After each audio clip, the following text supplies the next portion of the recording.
Hi everyone, thanks for clicking on the video. Today I'm going to go over a tutorial of the AccountingExL 2.0 Accrual Basis spreadsheet that's available at AccountingExL.com. This is the tutorial for that. I also have another simplified version of this, which is the AccountingExL 2.0 Cash Basis. That is also available at the AccountingExL store, and I'll leave a link in the description to this file as well as the cash file and the cash video if you're interested in the cash version of this. So go ahead and make sure you check out the AccountingExL store, subscribe to the channel, and let's go ahead and get started here. So whenever you download the AccountingExL spreadsheet, it comes with a couple different tabs here. I'm just going to go through them. So there's a trial balance tab. It's got your balance sheet, or it's got your assets, liabilities, equity, revenue and expenses, and then your income for the year. Balance sheet, it's just going to have your standard balance sheet, assets, liabilities, and equity, and then it has a P&L, a journal entries tab, two bank account tabs, and 3 credit card tabs. And the journal entries tab and the bank account and credit card tabs is where you're going to enter your information. So you're going to put information into here, assign it to different accounts, and then your P&L is going to populate, your balance sheet will populate, and your trial balance is going to populate. So there's a couple things that we need to do to set the file up. The first thing we need to do is to make sure that we have the date that we're going to use, or the date that we're going to start our accounting year for. So in this example, we're going to use 2020, but say that you wanted to do 2019 or 2021, we could change that here, 12/31/19, and that's going to change your headings for your trial balance. Same thing goes to your balance sheet and for your P&L. You're just going to change the date here. We're going to change this to 12/31/20, and that's going to update your headings for the balance sheet. Same thing with P&L, just change your date here, 12/31/19, and it's going to change everything for you, 12/31/20. Okay, so we're going to start with 2020. So I'm going to just make sure we have this all consistent here. So the next thing you want to do after you select your date or enter your date is we're going to enter in this beginning balance sheet, or this beginning trial balance. So we're going to have to enter in the prior year information into this column. So I'm going to go ahead, I have a company that I'm going to use as an example, and I have some numbers that I've come up with. I'm going to go ahead and enter those in here so that we can see how everything rolls forward.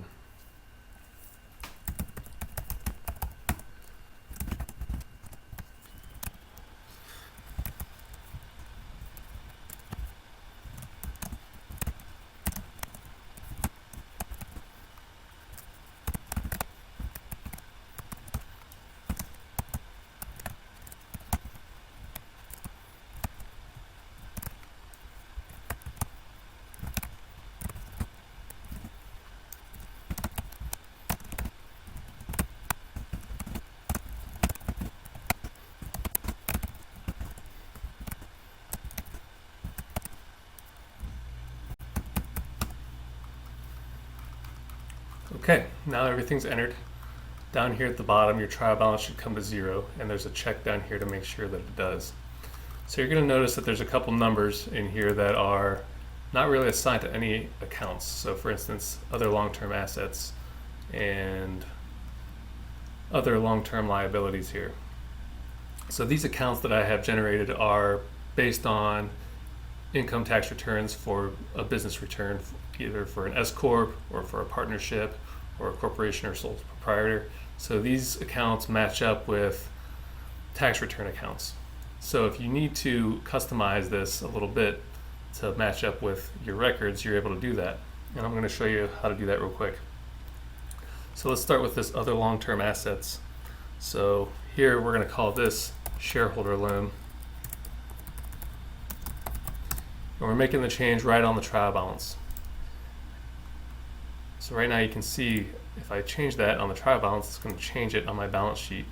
And it's also going to change it in my drop down whenever I go to select my accounts where I want to post things to. So you can see shareholder loan there. So trial balance, go back to the trial balance, and I'm going to just change a couple more of these so that we can see how it flows through.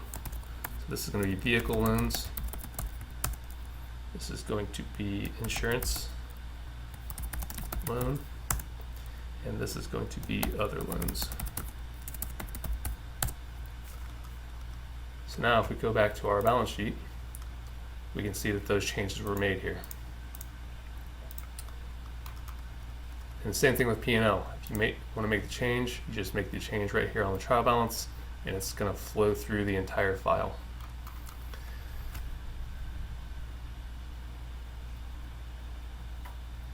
Okay, so the next thing that we want to do, now that we have our file set up, is we want to download the transactions from our bank account.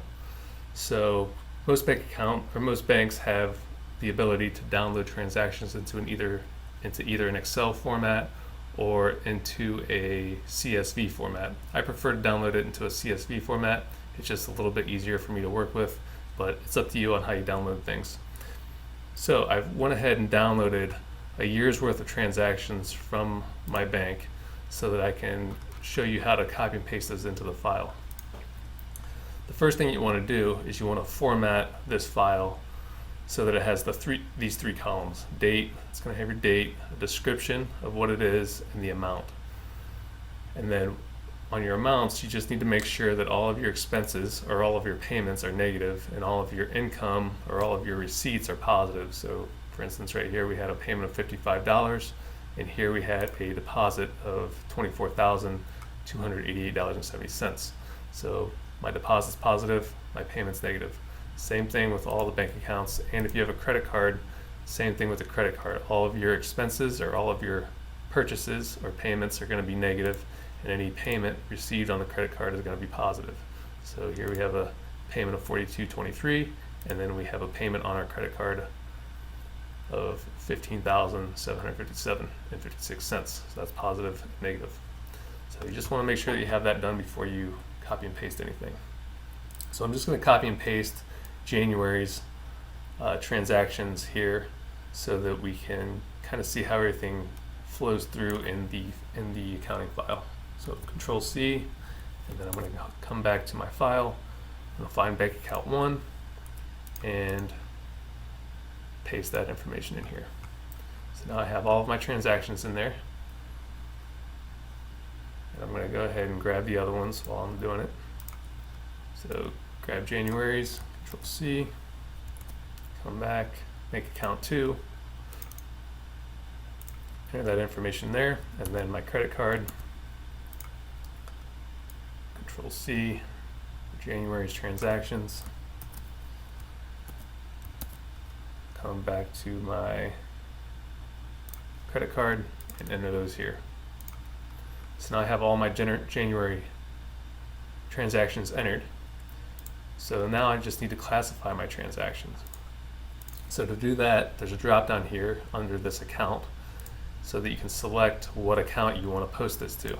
So the first one is just a miscellaneous expense. We're going to post that to miscellaneous or other expenses. So you just find other expense, select that, and then once it's selected, there's going to be a green check here that indicates that everything's okay with this transaction. Next is going to be a payroll transaction. So there's going to be certain times where you need to classify things into different accounts. So this $15,000 transaction might be spread across 5 or 6 different accounts. So on the bank accounts, you can spread it between 6 different accounts, and on the credit card, you can split that between 3 different accounts.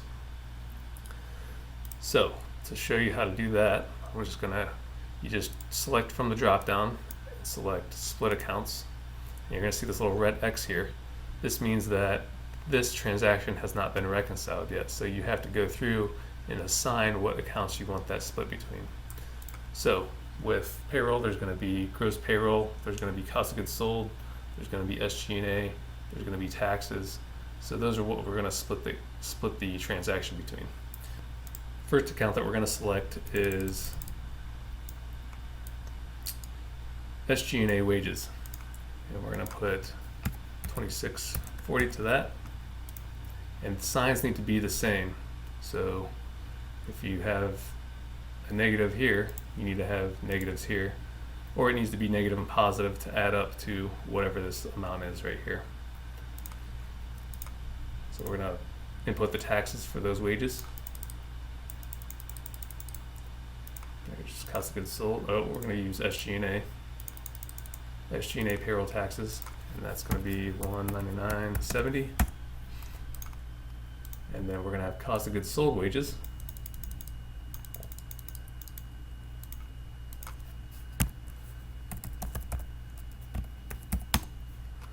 And the taxes on those wages.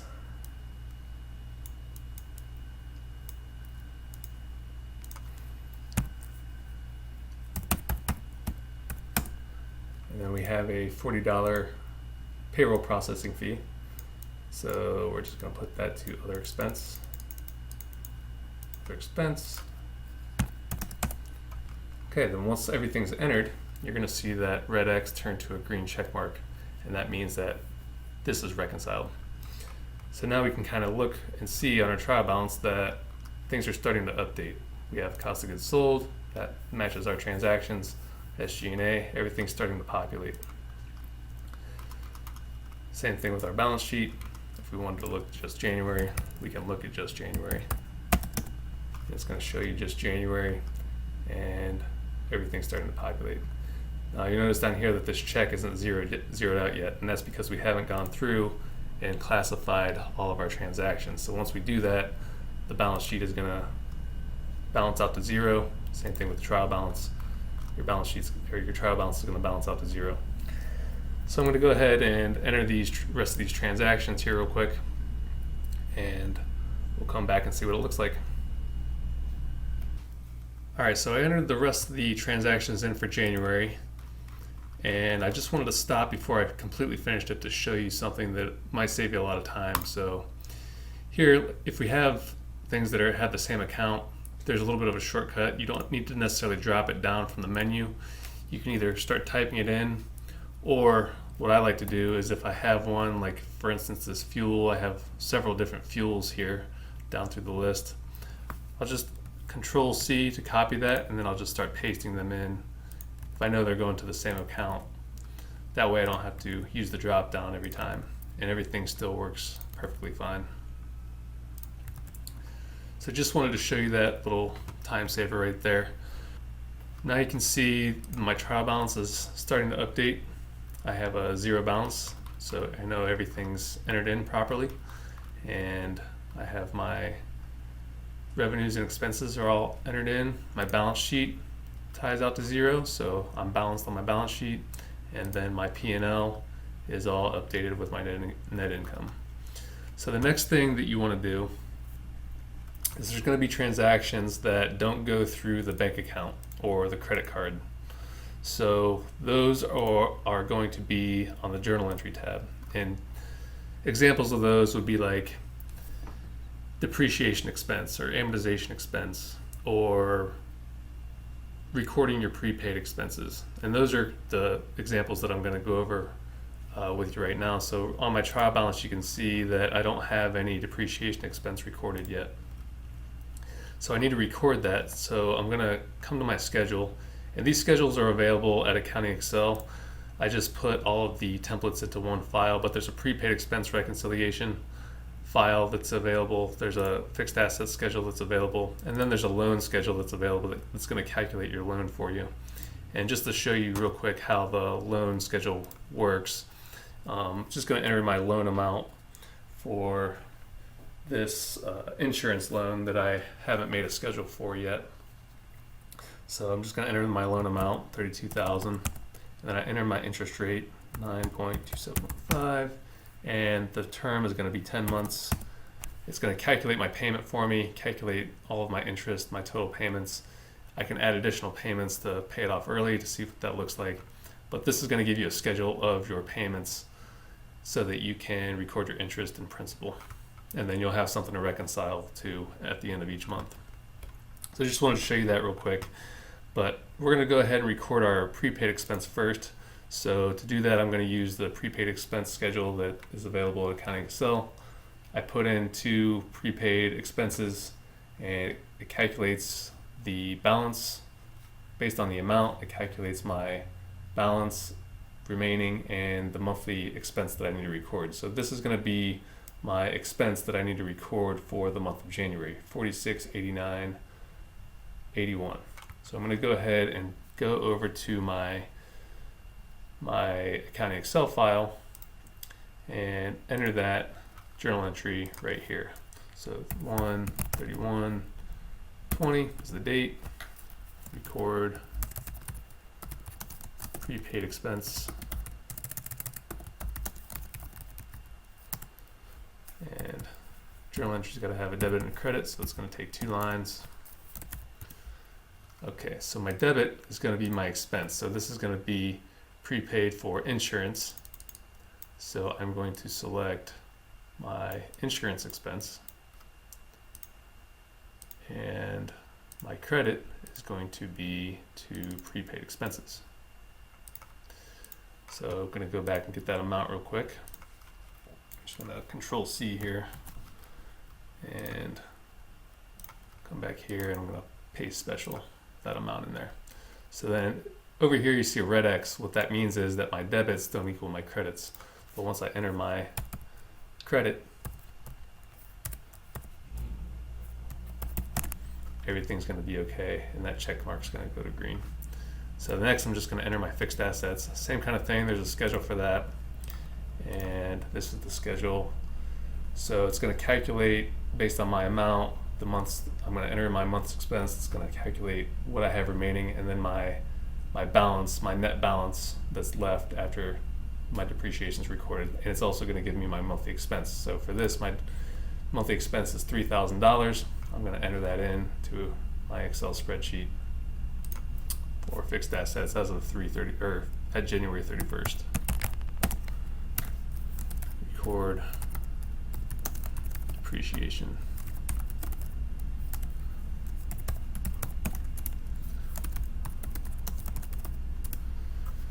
And my debit is going to be depreciation expense, and my credit is going to be accumulated depreciation, $3,000. $3,000. So now everything's matching up, everything's checked, and go back to my trial balance. You can see my depreciation expense there, and my insurance was recorded here, and then I'm going to have, you're going to see the change in my prepaid expenses here. So that's kind of how the journal entries tabs work. The journal entry tab works, and I'm going to go ahead and enter the rest of the year. Before I do that though, real quick, what I want to show you is just how the balance sheet has updated and the P&L is updated. But I need to enter the rest of the year so that you can see how you can change the schedule. So I'll go ahead, enter the rest of the transactions for the rest of the year, get those classified, and I'll come back and show you how everything looks when it's all done. Okay, so I went ahead and entered the rest of the year. So I have all the way through the rest of December 2020, and did that for the bank account, the credit card, and the other bank account.